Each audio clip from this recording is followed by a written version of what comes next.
And point by point by point, within the first month of his inauguration, he has lied and deceived and cheated the American people. The people of the United States and the world were filled with hope that Obama was the real deal when in his first week in office he signed an executive order supposedly closing Guantanamo Bay and other secret prisons. Then the press actually had a chance to read the executive order and were shocked to find that the executive order only said that Obama was thinking about closing Guantanamo in a year. But worst of all, the executive order continued the practice of rendition, which the LA Times called secret abductions.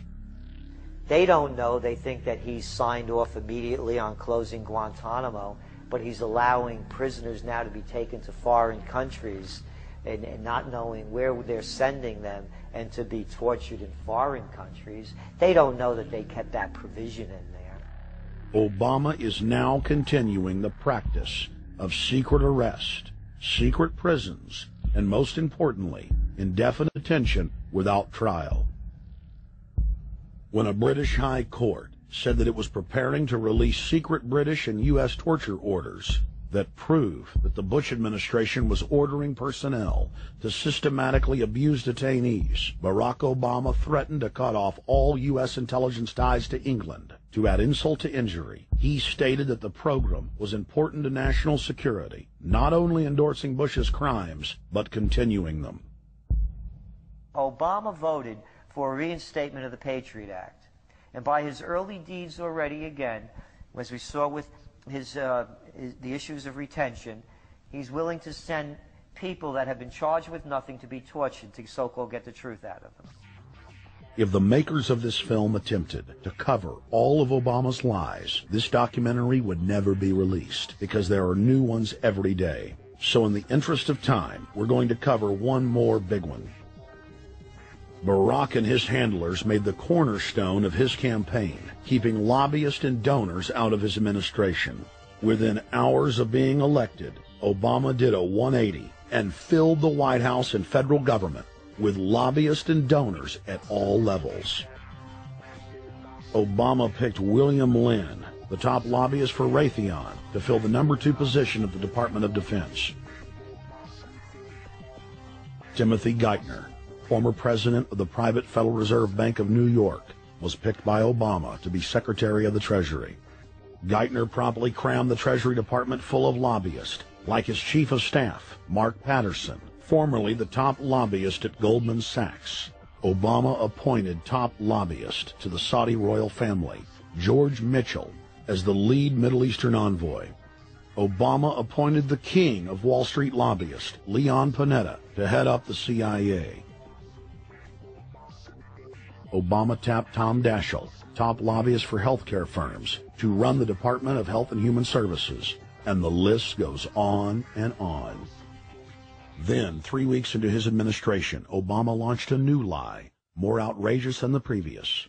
With Academy Award-level conviction, he said that he was upset about the banker bailout, which his own Chief of Staff, Rahm Emanuel, another former Wall Street executive, had engineered.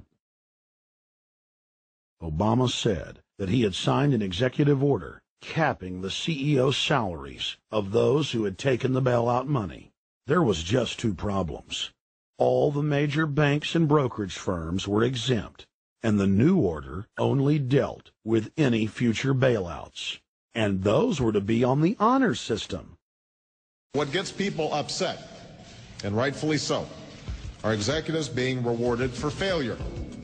AIG, Bank of America, and Citigroup, which have received billions in bailout money, don't fall under this plan. Only banks negotiating future agreements with the government will be restricted. But this appears to be built on an honor system, and White House Press Secretary Robert Gibbs had a hard time explaining how enforcement would work. Well, let me get, I will get clarification from Treasurer. Generally speaking, this is already the biggest liar and the biggest disappointment that we've seen in recent history. And again, qualitatively beyond the rather low standards set by Bush the Elder and Clinton in terms of delivering on promises. Bottom line, Obama is a fantastic actor and an even better liar. His track record is clear. He has done the opposite of everything he told the people he would do. They'll make up one lie after another. And if you believe these people, knock yourself out. I don't believe a word they say. Within 1 month of the passage of the first banker bailout bill, the press reported that over $5 trillion had just disappeared out of the U.S. Treasury. By December, the amount of money that had been stolen had reached $8.5 trillion. The leadership of both political parties circled the wagons and would not discuss where the money had gone. In the Fed! In the Fed! In the Fed! In the Fed! Informed Americans protested the private Federal Reserve System at all 38 of their regional governorship offices. Arrest Bernanke and Paulson! Arrest all the criminals that stole the banker bailout money! It was refreshing to see people standing up against the real power structure, not being distracted by the elite's frontmen like George W. Bush and Barack Obama. We traveled to Dallas, Texas to cover We the People taking on the real enemy. Hey, I want to talk to the workers up there on the parapet, the ones smoking cigarettes and just jump back.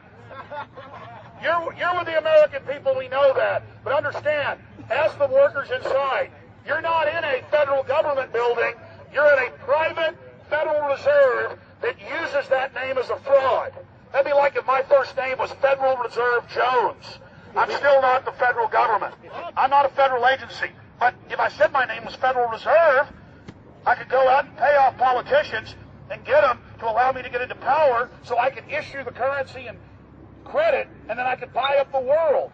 That's what these criminals have done. A lot of people think that the Federal Reserve is already part of the government. They're not. It's controlled by cliques of unelected, unaccountable bankers meeting in secret. Most of these people have never even been through the formality of a Senate hearing or a Senate confirmation. They claim that they're part of the U.S. government. They masquerade as if they were part of the U.S. government. But in reality, this is a purely private operation. Jackals, hyenas, raptors, all of them loyal, not to the American people, but to the Wall Street banks, which is where most of them come from. Everyone is pointing to Barack right now, President Obama, as saying, you got to get the economy together. You got to get the economy together. When in fact, the president has very little to do with the economy. It's the Federal Reserve Chairman that at least sets the policy. That's a privately owned company, the Federal Reserve Bank. They set the agenda.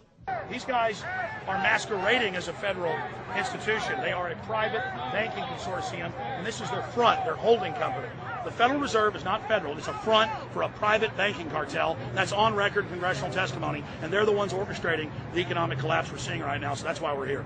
While at the End the Fed rally outside the Federal Reserve Bank in Dallas, Texas, we spoke with Ron Paul's brother, Wayne Paul. 1913, the Federal Reserve Act was passed, floor of the House, where 3 members of Congress were on the floor. At that time, they only needed a majority of votes to pass it. So in 1913, the Federal Reserve Act was passed. 20 years later, 1933, under Roosevelt, the United States was declared bankrupt. And in 1933, the Federal Reserve Private Bank says, okay, USA, what are you going to pledge as collateral on the debt you owe me? What happened by 1936? Does anybody know? We instituted Social Security system, and you and I and our children and our children's children were pledged as collateral on the debt of our government to the Federal Reserve. And that's where we're at today. It took 20 years to make this country bankrupt, and since then, our government has operated under emergency powers of our government. It is not the president that makes the decision in this country. It's the Secretary of Treasury who turns around and is put in there by the Federal Reserve to manage the bankruptcy. We've been in bankruptcy ever since.